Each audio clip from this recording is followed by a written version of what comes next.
Question number 85 क्या लिखा है देखो भाई। अ सॉलिड स्फीयर, अरे यार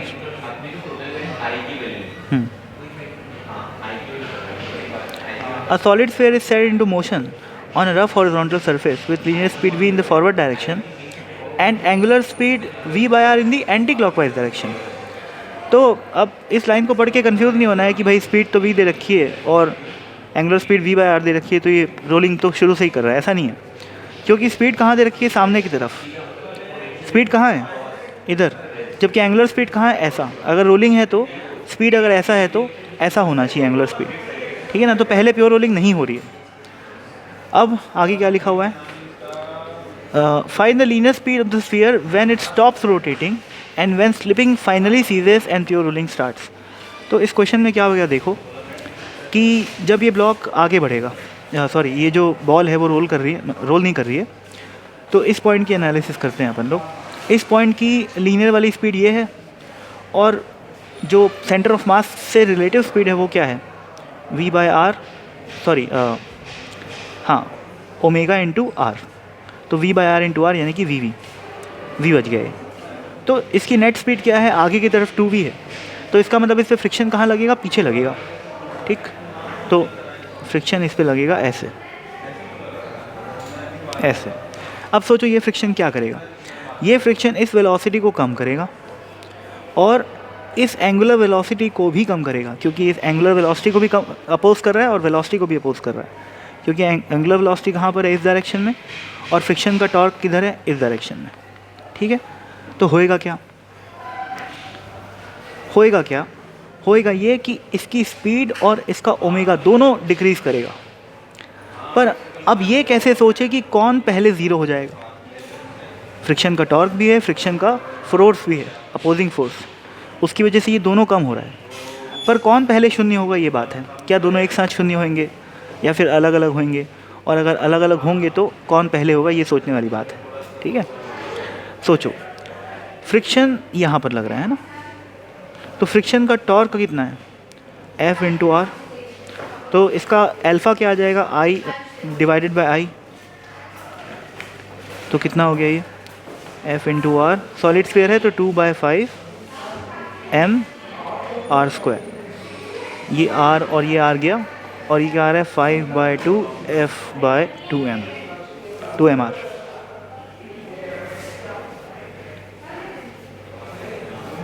हाँ 5/2 mr, ठीक।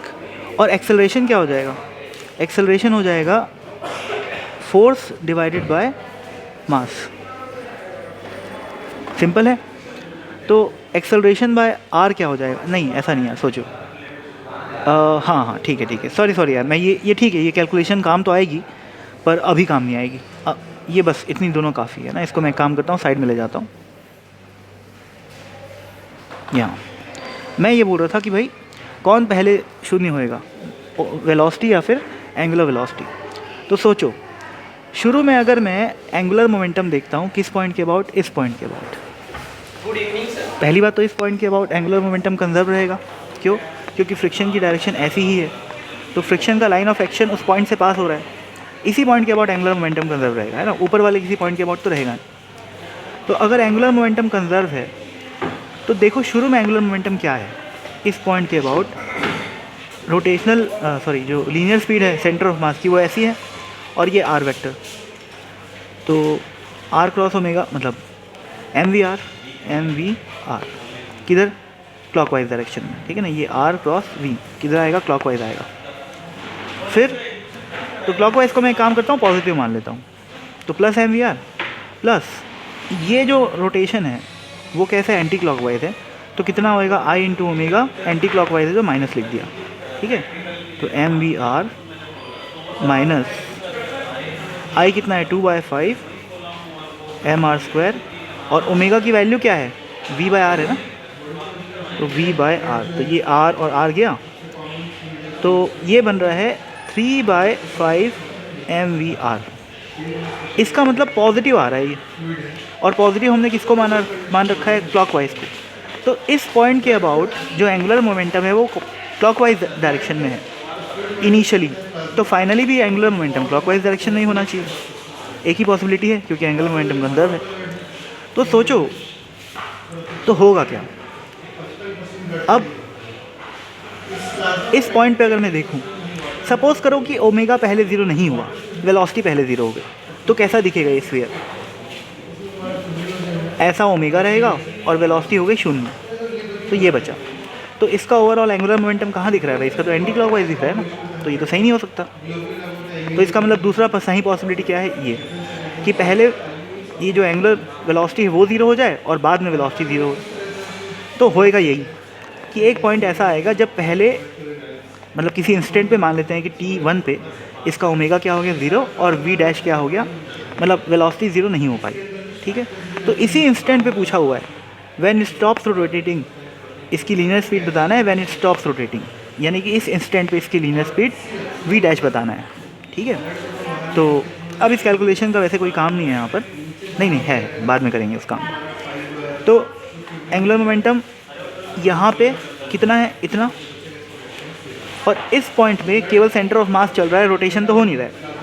तो r क्रॉस v करोगे तो क्लॉकवाइज डायरेक्शन में क्या आएगा, M V dash into R, और that should be equal to what, इसका इनिशियल एंगुलर मोमेंटम, तो 3/5 एम वी आर।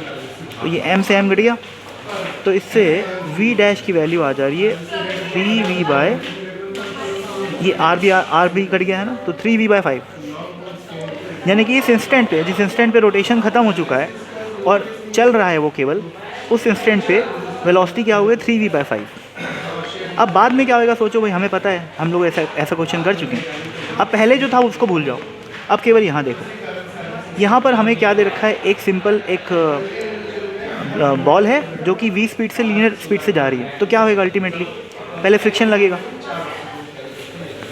और फ्रिक्शन की वजह से ओमेगा इसका बढ़ते जाएगा इस डायरेक्शन में और वेलोसिटी इसकी घटती जाएगी, और एक इंस्टेंट ऐसा आएगा जब यहाँ पर प्योर रोलिंग स्टार्ट हो जाएगी। प्योर रोलिंग के समय जो स्पीड है, यानी कि जो v डबल डैश है और एंगुलर स्पीड है, उसके बीच में ये रिलेशन रहेगा, omega is equal to v double dash by are.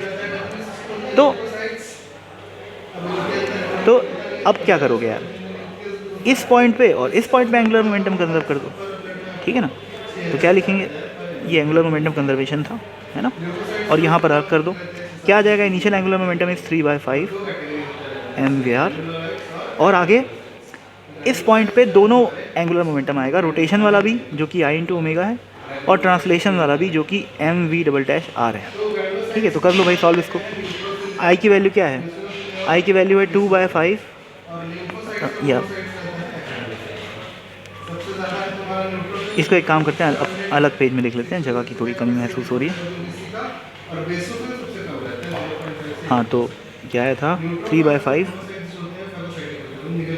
M V R is equal to I into omega, ये आई है ना, आई की वैल्यू अब मैं पुट कर सकता हूँ, तो क्या आ जाएगा 2/5 M R square, 2/5 M R square into omega, कौन सा ओमेगा, ये वाला ओमेगा है ना, फाइनली जो ओमेगा दिया हुआ है।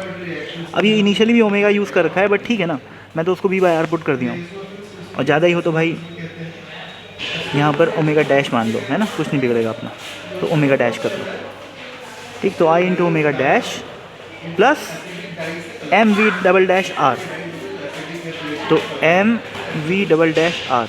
अब ओमेगा डैश की वैल्यू क्या है, ओमेगा डैश की वैल्यू है v double dash by R, क्योंकि रोलिंग चल रही है यहाँ पर। अब सॉल्व कर लो यार इसको, ये r और r गया, ये r गया, m गया, ये देखो ये 2/5 प्लस 1 लिखा हुआ है, तो 7/5 v double dash is equal to 3/5 v, तो v डबल डैश की वैल्यू क्या आ जाएगी 3/7 v, सिंपल, ठीक है। तो मतलब ये तो यार इसको सॉल्व करना बहुत आसान है इस क्वेश्चन को, पर ये ऐसी इस सिचुएशन में ऐसा क्यों हो रहा है कि पहले रोटेशन रुक जा रहा है, वेलोसिटी नहीं रुक पा रहा है, और बाद में फिर रोटेशन और वेलोसिटी दोनों v is equal to R omega को सेटिस्फाई कर रहे हैं। तो ऐसा क्यों हो रहा है, इसको समझना बस मेरे को लगता है कि थोड़ी सी इसमें महत्वपूर्ण चीज़ है इस क्वेश्चन में। बाकी अगर कोई सीधा इसको सॉल्व करने उतर जाए, मान ले कि जो हो रहा है, मतलब जो ये लिख रखा है व्हेन स्टॉप्स रोटेटिंग, तो अपने आप मान लोगे कि यहाँ पर अपने आप ये रोटेशन रुक गया और वेलोसिटी नहीं रुकी है, तो क्वेश्चन सॉल्व करना बहुत आसान है। है ना। लेकिन मैं हमेशा बोलता हूँ कि सिचुएशन को आसपास पूरा समझना इंपॉर्टेंट रहता है अगर अपन लोग JEE एडवांस की तैयारी कर रहे हैं ख़ास तौर पे। तो that's it, thank you so much.